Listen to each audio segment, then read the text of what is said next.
Next sir పరిశ్రమలు. ఎందుకంటే పరిశ్రమలు ఉంటేనే అంటే కొత్త పరిశ్రమలు మన దగ్గరికి వస్తేనే ఉద్యోగ అవకాశాలు ఉంటాయి అని చెప్పి ప్రతి ప్రభుత్వాలు చెప్తూ ఉంటే పరిశ్రమలు చాలా ఇంపార్టెంట్ కూడా ఉద్యోగ ఉపాధి కల్పనకి. సో ఇప్పుడు ఏపీలో పరిశ్రమలు ఏ విధంగా ఉన్నాయి? దీనికి మనం పూర్వపరాల్లోకి కనుక వెళ్తేనమ్మా లక్ష్మి సార్, మద్రాస్ ప్రావియన్సీ తోటి ఆంధ్రప్రదేశ్ కలిసిందిగా, దాని తర్వాత విడిపోయి తెలంగాణతో కలిపి విశాలాంధ్ర ఆంధ్రప్రదేశ్ ఏర్పడింది. అప్పుడు మనకు ఆంధ్రప్రదేశ్లో ఇండస్ట్రీస్ లేవు, 2 స్టేట్స్లో కూడా లేవు కలిపినప్పుడు. అప్పుడు ఏం చేశారంటే ఆంధ్రప్రదేశ్లో ఇండస్ట్రీస్ లేవు కాబట్టి ఆ తమిళియన్స్ ఏం చేశారంటే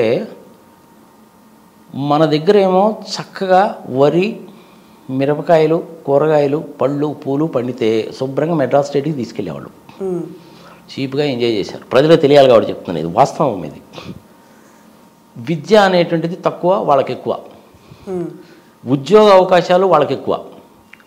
సెంట్రల్ గవర్నమెంట్లో ఐఏఎస్లు, ఐపీఎస్లు చాలామంది ఉన్నారు కాబట్టి సెంట్రల్ గవర్నమెంట్ దగ్గర నుంచి పరిశ్రమలన్నీ కూడా తెచ్చి మెడ్రాస్లో పెట్టుకున్నారు. మెడ్రాసు, కోయంబత్తూరు, ఎరోడు, తిరుచిరాపల్లి ఇక్కడ పెట్టుకున్నారు. సో విద్య ఉంది కాబట్టి ఇక్కడ నుంచి చీప్గా తిండి వస్తుంది కాబట్టి కంఫర్టబుల్గా బతికారు. ఎప్పుడైతే ఆంధ్రప్రదేశ్ విడిపోయిందో రిస్ట్రిక్షన్స్ వచ్చేసినాయి. బియ్యం కానీ కూరగాయలు కానీ వెళ్ళడానికి వీల్లేదు.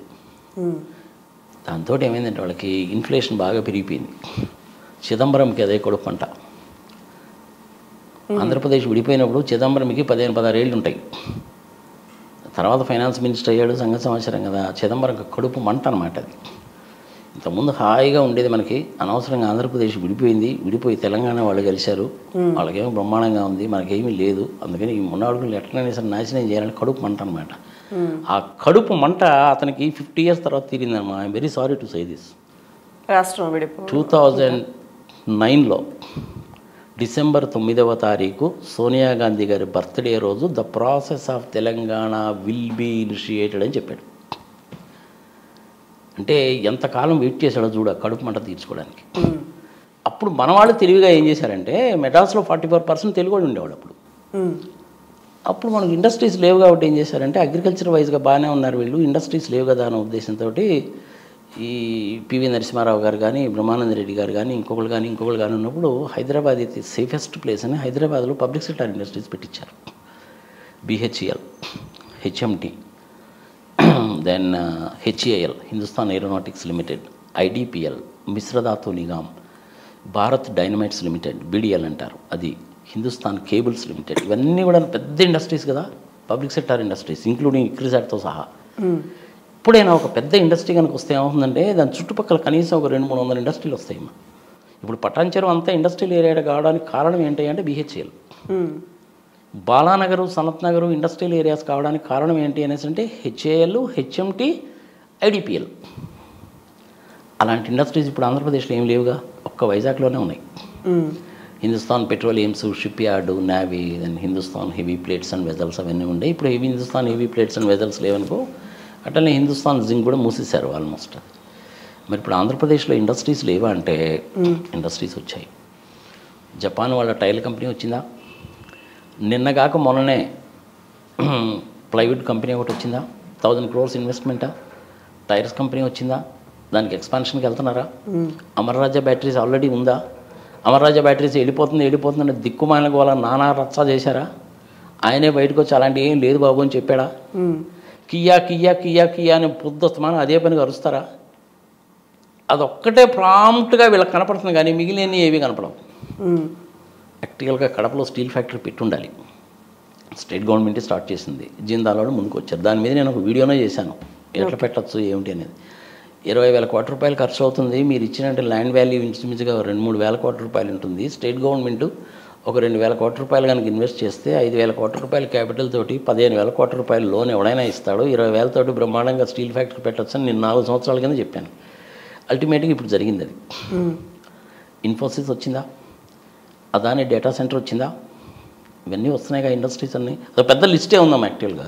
ఓకే, చాలా ఇండస్ట్రీస్ వచ్చాయి. వ్యాన్ పిక్ కనుక సక్సెస్ కనుక అయ్యున్నట్టయితే ఆ ఏరియా అంతా బ్రహ్మాండంగా డెవలప్ అయ్యి ఉండేది. అనవసరంగా కేసులు పెట్టి దాన్ని జడగొట్టారు.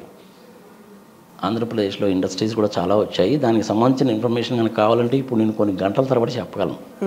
ఒక్కసారి ఎవరైనా ఇంట్రెస్ట్ ఉన్నటువంటి వాళ్ళు, యూనివర్సిటీస్లో చదువుకున్నటువంటి వాళ్ళు కానీ, పత్రికా విలేకరులు కానీ, ఇంకొకరు కానీ రిజర్వ్ బ్యాంక్ ఆఫ్ ఇండియా సైట్లోకి వెళ్ళి చూడండి, గవర్నమెంట్ ఆఫ్ ఇండియా సైట్లోకి వెళ్ళి చూడండి, department of industrial policy and promotion అనే ఒక వెబ్సైట్ ఉంటుంది, అందులోకి వెళ్ళి చూడండి. 42,000 కోట్ల రూపాయల ఫారిన్ డైరెక్ట్ ఇన్వెస్ట్మెంట్ వచ్చిందమ్మా ఈ 4-5 సంవత్సరాల్లో. మరి ఇండస్ట్రీస్ రాలేదంటారు ఏంటి వీళ్ళు? తప్పుడు ప్రచారాలమ్మా ఇవన్నీ.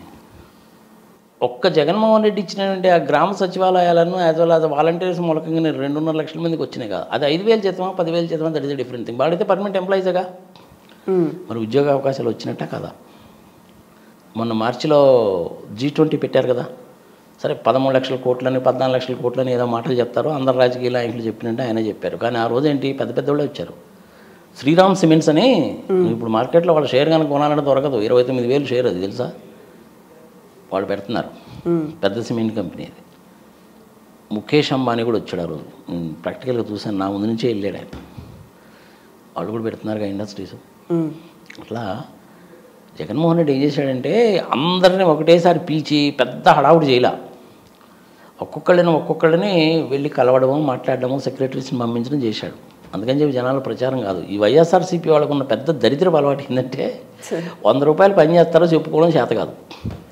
ఆ బీజేపీ వాళ్ళు, ఈ తెలుగుదేశం వాళ్ళు 100 రూపాయలు పని చేస్తారు, 1,00,000 రూపాయలు పని చేసామని చెప్పుకుంటారు. వీళ్ళకి చెప్పుకోవడం చేతే కాదు, దరిద్రం ఉన్న వాళ్ళు. I'm sorry to use this word. చాలా ఇండస్ట్రీస్ వచ్చాయి, ముందు కూడా వస్తాయి. మోడీ గారు కనుక 5 సంవత్సరాల ప్రత్యేక హోదా అని మన్మోహన్ సింగ్ గారు రాజ్యసభలో అనౌన్స్ చేశాడు, అది కుదరలేదనుకో, that is a different thing. ప్రత్యేక హోదా కూడా అక్కర్లేదమ్మా, 10 సంవత్సరాల పాటు పన్ను రాయితీలు కనుక ఇస్తే చాలు, ఆంధ్రప్రదేశ్లో బొచ్చునని ఇండస్ట్రీస్ వస్తాయి. నేను ఆ క్యాలిక్యులేషన్ కూడా చేసి చెప్పాను.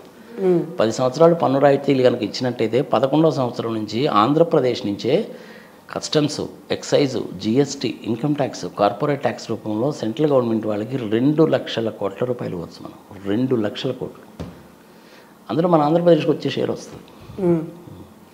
It is very well possible. ఆంధ్రప్రదేశ్లో అన్నీ ఉన్నాయమ్మా, ఆయిల్ అండ్ న్యాచురల్ గ్యాస్తో సహా ఉంది మనకి.